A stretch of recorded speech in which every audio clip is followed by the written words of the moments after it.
CH7 असली दोषी और पहला छात्र। युग ने कुछ नहीं कहा और सीधा एक थप्पड़ उस आदमी के गाल पर जड़ दिया। थापड़ की आवाज इतनी जोरदार थी कि वो आवाज एकदम से कमरे में गूंज गई, जिससे कि आसपास के सभी व्यक्ति उसी ओर देखने लगे।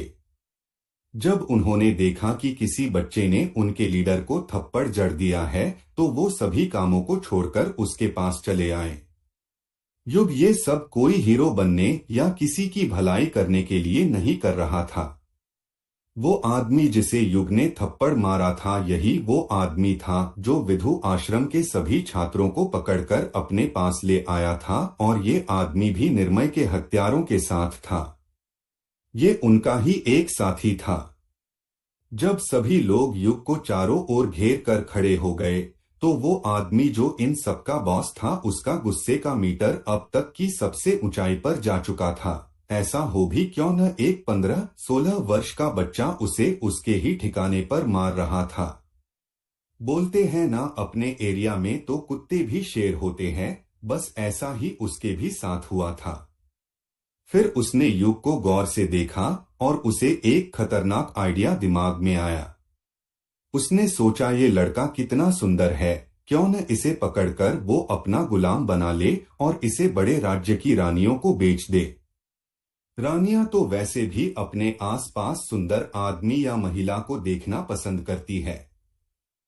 उस आदमी जिसका नाम उत्तम था, उसने अपने आदमियों की ओर देखते हुए बोला, इसे पकड़ लो और इसके बस पैर तोड़ दो, और हाँ, ध्यान रखना इसके चेहरे पर कोई चोट न आए।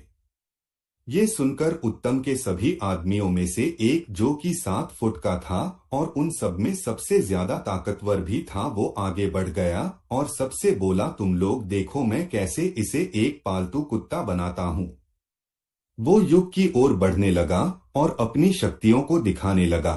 उसके चलने पर धरती हिल रही थी, जैसे मानो भूकंप आ रहा हो। लेकिन युग ने उसकी ओर ध्यान तक नहीं दिया। युग का खुद का ताकत इतना ज्यादा था कि इस देश का पूर्वज भी आ जाए तो उसका कुछ नहीं कर सकता था।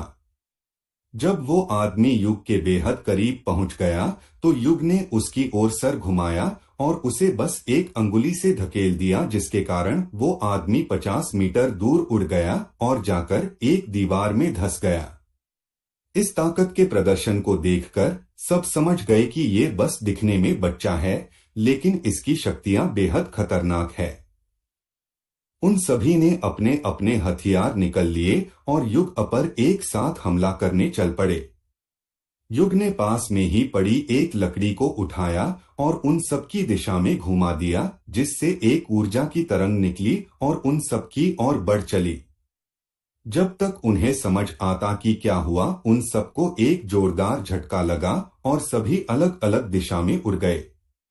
कोई किसी दीवार में टकराया तो कोई किसी टेबल से। युग ने सबको नजरअंदाज किया और उन सबके मालिक की ओर मुड़ा और उसे कॉलर से पकड़कर उठा लिया। युग को ऐसे लोगों से ज्यादा मुंह नहीं लगाना था, तो उसने सीधा पूछ लिया, तुमने किसके कहने पर विधु आश्रम को तबाह करने का प्लान बनाया? ये सुनकर उत्तम सकपका गया। उसने हकलाते हुए कहा, मैंने कुछ नहीं किया।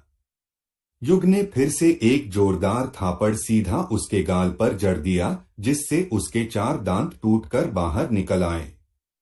उत्तम समझ गया कि सामने वाला चाहे तो उसे बस सोच कर ही मार सकता है। उसने फिर अपना मुंह खोला और डरते हुए बोला, हम लोगों को विधु आश्रम से कोई दिक्कत नहीं थी, खासकर मुझे तो कोई दिक्कत नहीं थी। विधु आश्रम को बर्बाद करने का प्लान मंत्री राणावत और उन 2 आश्रमों ने बनाया था।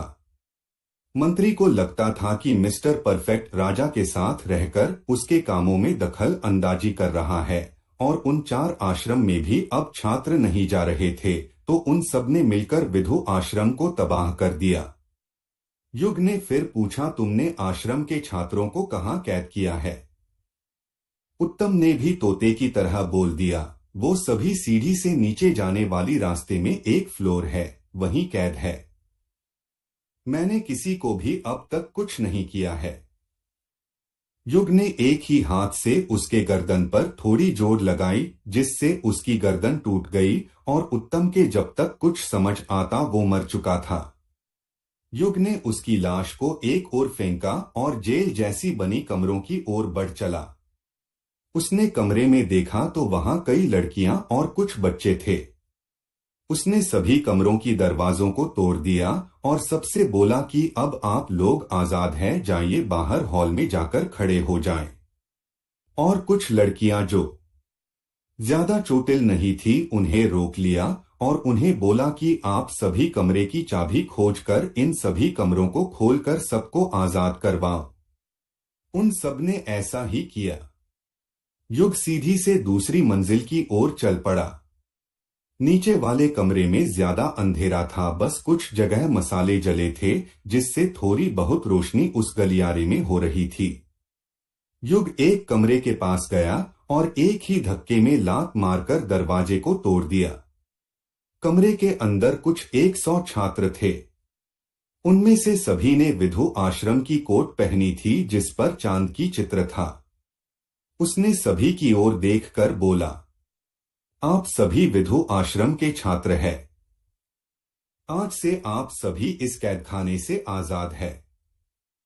जाओ और बाहर जाकर अपने सभी दोस्तों को कैद से बाहर निकल लीजिए। सभी छात्रों ने बाहर जाकर अपने सभी साथियों को आजाद करवा लिया और वो भी हॉल में जाकर खड़े हो गए।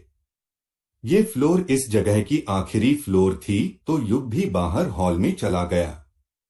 वहां उसने देखा कि कई लोग हॉल में जमा थे, जिनमें ज्यादातर लड़कियां ही थी और लड़कों के नाम अपर सभी विधु आश्रम के छात्र थे जो कि पंक्तिबद्ध खड़े थे। युग हॉल के बीच में खड़ा हो गया और जोर से बोला, मेरा नाम युग श्रीवास्तव है। मैं विधु आश्रम के हेड मिस्टर परफेक्ट का दोस्त हूँ। तिमार परफेक्ट की मृत्यु हो गई है और उनका विधु आश्रम भी अब तबाह हो गया है। ये सुनकर विधु आश्रम के छात्रों का गुस्सा फूट पड़ा। वो सब एक सुर में बोलने लगा, हमें अपने प्रिंसिपल का बदला लेना है। सभी छात्र बोलने लगा, हाँ हाँ, हमें अपने प्रिंसिपल के मौत का बदला लेना है। युग भी समझ सकता था कि ये सभी बच्चे कितने गुस्से में थे। युग ने फिर से जोरदार आवाज में कहा, आप लोग वो सब मुझ पर छोड़ दो, वो सब मैं देख लूंगा। आप सभी अभी बस छात्र हैं। अगर आप चाहते हैं कि आपके प्रिंसिपल की आत्मा को शांति मिले तो आप सभी जमकर मेहनत कीजिए और उनका नाम रोशन कीजिए और इस देश के सभी लोगों का कल्याण कीजिए। फिर वो बचे हुए लोगों की ओर मुड़ा और बोला, मुझे नहीं पता आपके साथ क्या हुआ और आप लोग अब आगे क्या करेंगे, लेकिन अगर मेरी मानो तो आप सबको भी खुद को ताकतवर बनाना चाहिए ताकि ऐसे लोग वापस आपको छूने से पाए भी 100 बार सोचे। फिर युग ने अपने इन्वेंटरी से करीब 5000 सोने के सिक्के निकले जो कि उसे विधु आश्रम के उस बक्से में से मिली थी। वो उन सभी को 10-10 सिक्के देते हुए बोला, इतने सिक्कों में आप अपनी जिंदगी आसानी से गुजार सकते हैं और अगर आप चाहे तो इन सिक्कों से खुद को ताकतवर बनाने के लिए संसाधन भी ले सकते हैं। दरअसल ये देश एक गरीब देश ही था। यहाँ अमीर से अमीर लोगों के भी पास ज्यादा से ज्यादा 500 सोने के सिक्के ही होते हैं। यहाँ ज्यादातर व्यापार चांदी या तांबे के सिक्के से ही होता है। फिर वो विधु आश्रम के छात्रों को 25 सिक्के सभी को देते हुए बोला, तुम सभी योद्धा हो, तुम्हें ज्यादा धन की आवश्यकता होगी और मिस्टर परफेक्ट मेरे अच्छे दोस्त थे, तो तुम इन सिक्कों का सही से उपयोग करना। फिर उसने उन सभी को जाने के लिए बोल दिया। जब सभी चले गए तो युग वही एक कुर्सी पर जाकर बैठ गया और सोचने लगा कि असली दोषी को कैसे सजा दिया जाए। वो अपने सोच में इतना गुम था कि उसने ध्यान ही नहीं दिया कि अभी भी एक 16 साल की बच्ची वहीं खड़ी थी, जिसके हाथ में 10 सोने के सिक्के थे। वो बस युग की ही और एक तक देखे जा रही थी। युग को थोड़ी देर बाद आभास हुआ कि कोई उसे देख रहा है। वो उसकी ओर मुड़ा और उसे गौर से देखा। उस बच्ची के कपड़े पुराने से थे। उसकी हाइट 5 फीट से थोड़ी ज्यादा थी। उसका रंग एकदम सफेद थी। उसके नाखून एकदम गंदे से थे। उसका शरीर भी एकदम कमजोर सा दिख रहा था। ऐसा लग रहा था मानो कि उसे कई दिनों से खाना नहीं मिला हो।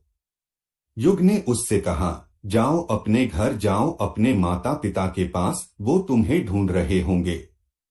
उस लड़की ने कुछ नहीं कहा, बस उसे एक तक पाए के जैसे ही घूरती रही। युग को ये थोड़ा अजीब लग रहा था, लेकिन उसने फिर भी कुछ नहीं कहा। वो उस बच्ची के बोलने का इंतजार करता रहा। करीब 10 मिनट बाद उस बच्ची ने कहा, मेरा कोई घर नहीं है और मेरे कोई माता पिता भी नहीं है। युग को इस पर दया आ गई कि इतनी छोटी से बच्ची जिसका कोई सहारा भी नहीं है, और कैसे उसने इन लोगों के बीच अपना समय गुजारा होगा। युग अपने पिछले जीवन में अनाथ था, तो वो अनाथ होने के दर्द भी समझ सकता था। युग ने फिर भी उससे पूछा, तो तुम क्या चाहती हो? उस बच्ची ने अब तुरंत ही जवाब दे दिया, मैं आपके साथ ही रहूंगी क्योंकि आपने मुझे बचाया है। युग ने फिर कहा, मैं ज्यादा दिन इस देश में नहीं रहूंगा और मेरा सफर बहुत खतरनाक होने वाला है, क्योंकि अगर उसे दुनिया का सबसे ताकतवर और सबसे समृद्ध आश्रम बनाना था तो उसके कई दुश्मन बनेंगे। उस लड़की ने पूरे आत्मविश्वास के साथ कहा, फिर भी मैं आपके साथ ही जाऊंगी। युग उसके साहस से बेहद प्रभावित हुआ। उसने उसे स्कैन किया तो उसकी जानकारी उसके दिमाग में आ गई। Reena Chandravanshi, fire body, talent high, ऊर्जा स्तर कुछ भी नहीं, एम्परेस टाइप ब्लड लाइन। युग चौंक गया। इतनी भयानक प्रतिभा और ये गुलाम थी अब तक। अगर रीना को पता होता कि उसकी प्रतिभा इतनी खास ही तो वो अब तक किसी देश में सबसे ऊंचे पद पर होती। युग ने उसकी ओर देखते हुए थोड़े सख्ती से पूछा, देखो मैं एक आश्रम बनाना चाहता हूँ जो कि पूरे दुनिया की सबसे शक्तिशाली आश्रम बने। तो क्या तुम मेरी पहली छात्र बनोगी? रीना बिना संकोच बोली, हाँ मैं बनूंगी। आपके भले ही कितने दुश्मन बने और भले ही आपन कितने भी खतरे में क्यों न हो, मुझे सब कुछ मंजूर है। Mission successful. पहला छात्र बनाना। अब युग क्या मंत्री से बदला लेने जाएगा? कौन है ये रीना चंद्रवंशी? तो आपको क्या लगता है इस कहानी में आगे क्या होगा? कृपया अगले एपिसोड के लिए चैनल को लाइक और सब्सक्राइब करें।